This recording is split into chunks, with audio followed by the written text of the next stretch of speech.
One of the best-known buildings in Washington, D.C. is the Department of Justice, spreading over an entire block in the busy heart of the capital. Here are the headquarters of the nation's crack law enforcement agency, the Federal Bureau of Investigation.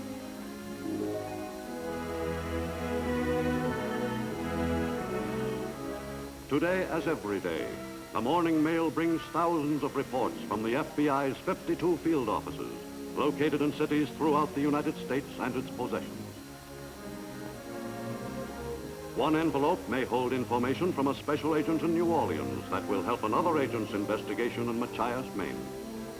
Another may hold the important confession of a communist agent. And each day, an average of 400 pieces of mail contain evidence for examination by the Bureau's famous crime laboratory. Matters of high priority are handled by the F.B.I.'s own radio system or by telephone.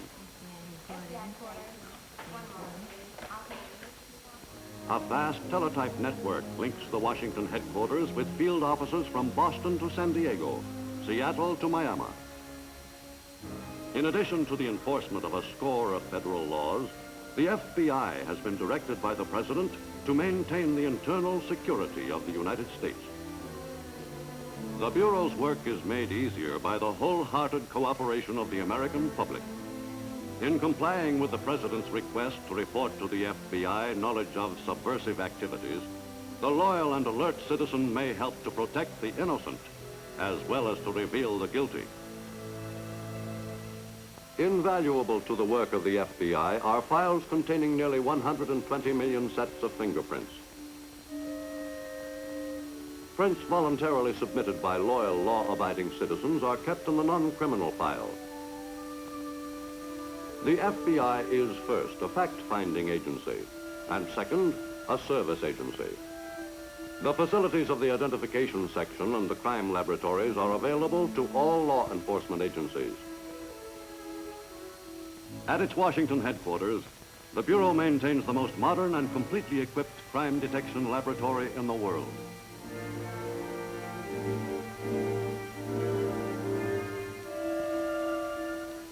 Here, no piece of evidence is too small for analysis. Nothing so seemingly commonplace that it is not put through the most exacting scientific examination. The discovery of one small new detail will often crack a baffling case. Whether evidence in criminal cases comes from the Detective Bureau of a large city or from the sheriff of a remote county, it is examined promptly, carefully, and with but one purpose: the swift detection and arrest of the criminal. Documents of criminals and subversive agents may frequently be traced to their source by comparison with handwriting or laboratory specimens from nearly every known make of typewriter. If the results of these tests do not produce convincing evidence, the solution of the case may turn on a second fact: whether or not the suspect ever had in his possession paper of exactly the same weight and thickness as that of the questioned document.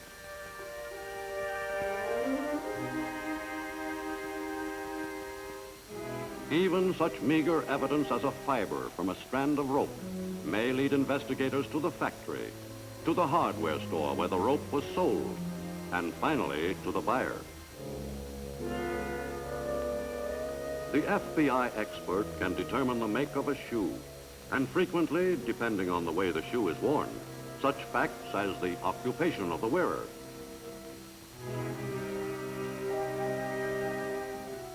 No method is more helpful in establishing innocence or guilt than chemical and spectrographic analysis. The presence of particles of dust on a suspect's clothes that are identical to dust found at the scene of a crime may support charges against him. Today, scientific methods adduce evidence to convict criminals who a few years ago would have gone free. But bringing criminals to justice depends, in the final analysis, upon the ability and integrity of the law enforcement officer himself.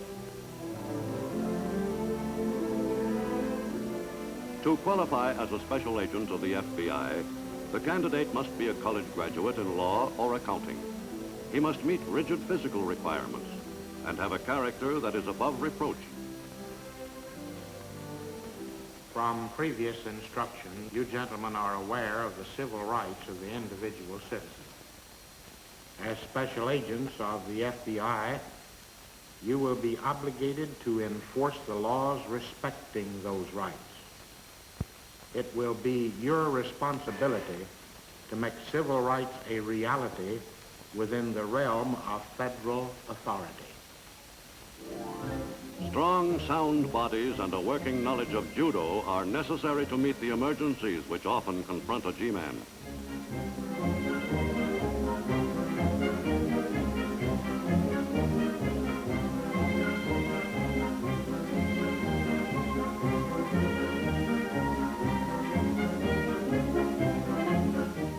Every agent must be prepared and qualified to outshoot the most desperate criminal.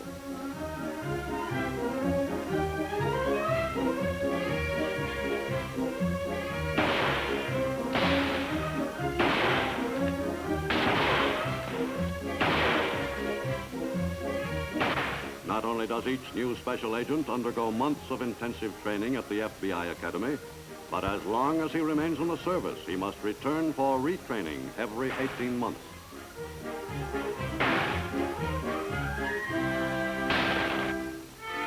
Because the Federal Bureau of Investigation is called upon to solve almost every type of crime, the special agents must be as qualified to investigate a homicide as to track down kidnappers and enemy agents.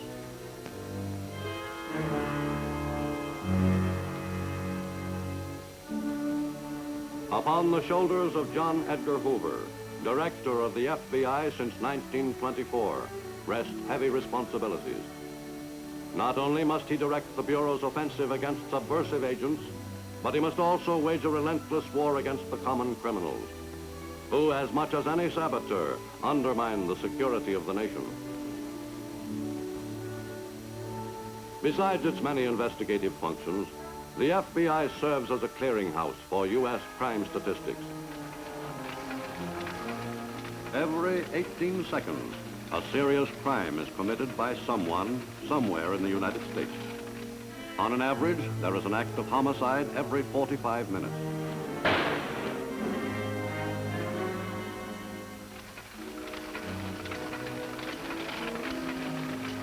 Every minute and a half, there is a burglary.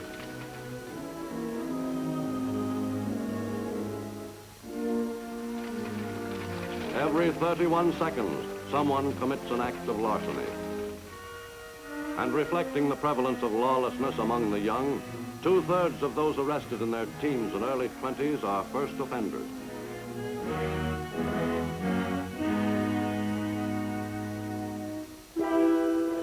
A day with the FBI sees special agents and employees assigned to more than 100,000 investigative matters. In a city in the Northwest, a payroll messenger from a department store withdraws the weekly payroll from a nearby bank.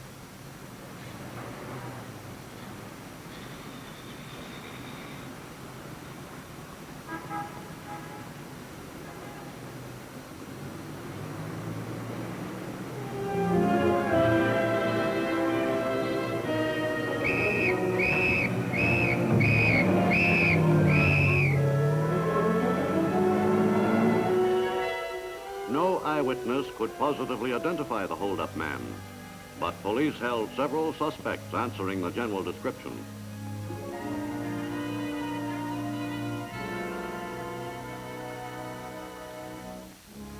To the FBI laboratory in Washington, police airmailed all available evidence with the request that it be given immediate examination.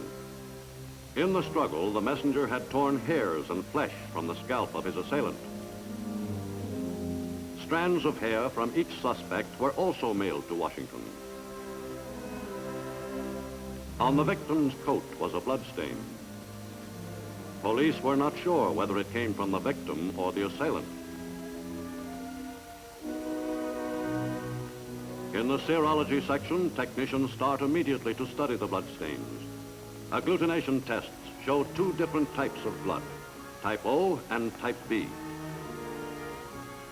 Since the messenger is known to have type O blood, the FBI notifies police that the criminal is type B. This information clears all but 2 suspects. In the hair and fibers section of the FBI laboratory, other tests are being made.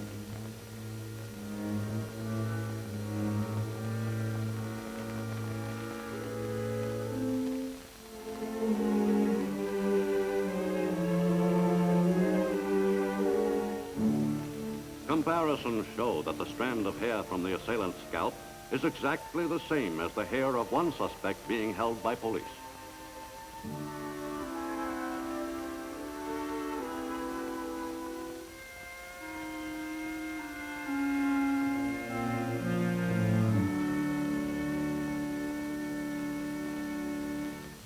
Confronted with the FBI laboratory reports, type B blood and identical hair, the criminal quickly confessed.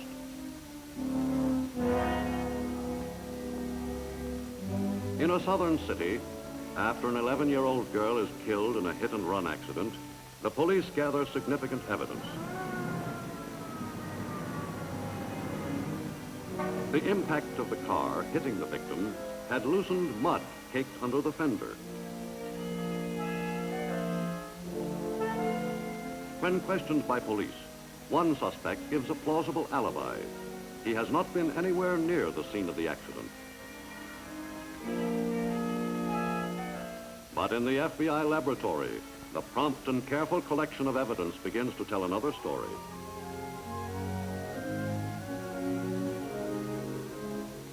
After repeated comparisons, police are notified that the soil picked up at the spot where the girl was hit has almost the same mineral content as samples taken from the suspect's car.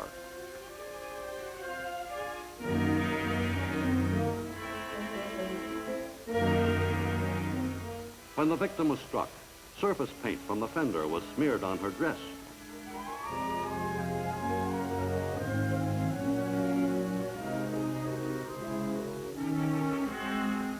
Comparison shows the paint to be identical to that used by the manufacturer of the suspect's sedan.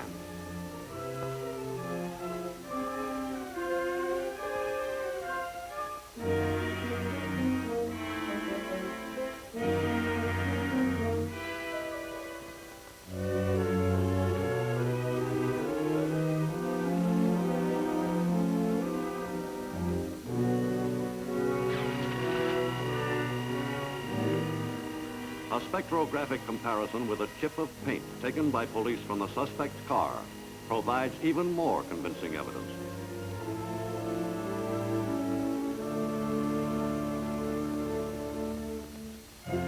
The suspect is arrested by the local police and charged with manslaughter. Confronted with the FBI laboratory reports, the defendant finally admits his guilt. A synthesis of many cases demonstrating the cooperation between local police and the FBI comes from the seacoast region of New Hampshire. Near Portsmouth, New Hampshire, a group of bank robbers kidnap a teller or a hostage.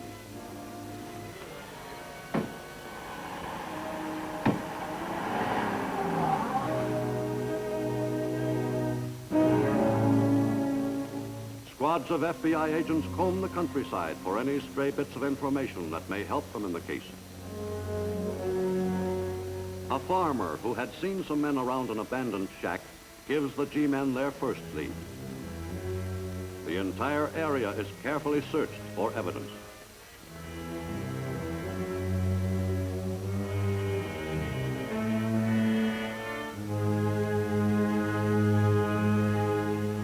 On a barbed wire fence 500 yards from the shack, agents find a piece of cloth torn from what could be a woman's dress or a man's necktie. This, along with other evidence, is sent to the Washington laboratory.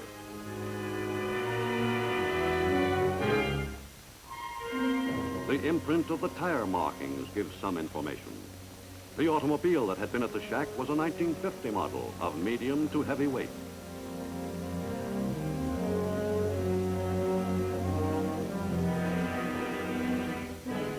All over the country, FBI men visit textile mills, looking for the manufacturer of the distinctive fabric. In both Massachusetts and North Carolina, agents find factories whose looms produce the identical pattern. At each mill, the manufacturers supply the names of wholesalers and jobbers who had purchased the finished cloth. In Washington, the F.B.I. laboratory is able to report that the cloth in question came from the Massachusetts mill.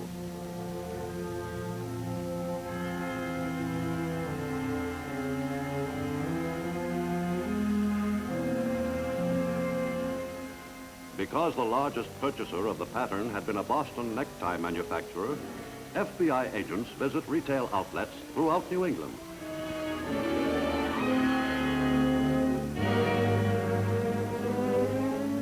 This painstaking and thorough investigation eventually pays off. A clerk recalls a customer who recently purchased a large number of ties. One was a duplicate of the pattern. Shown photographs of known bank robbers, the clerk identifies his customer.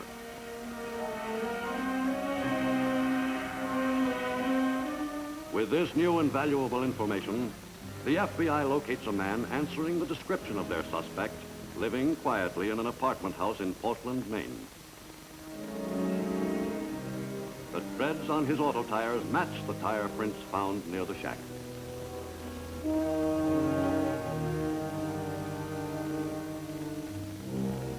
Before positive identification can be made, agents must confront the suspect.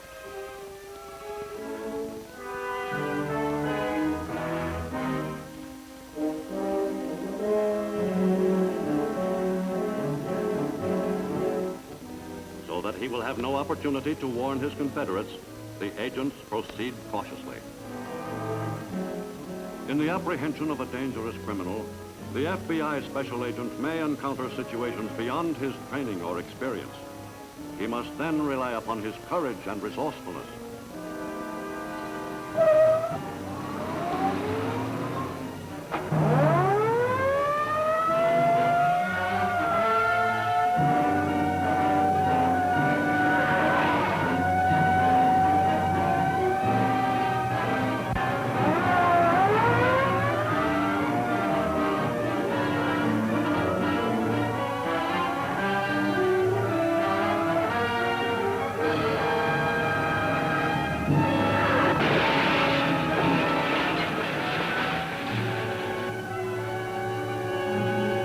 It was in this manner that the FBI apprehended Sebold Folsom, alias Frank Hampton. He and his confederates are now serving long terms in a federal penitentiary.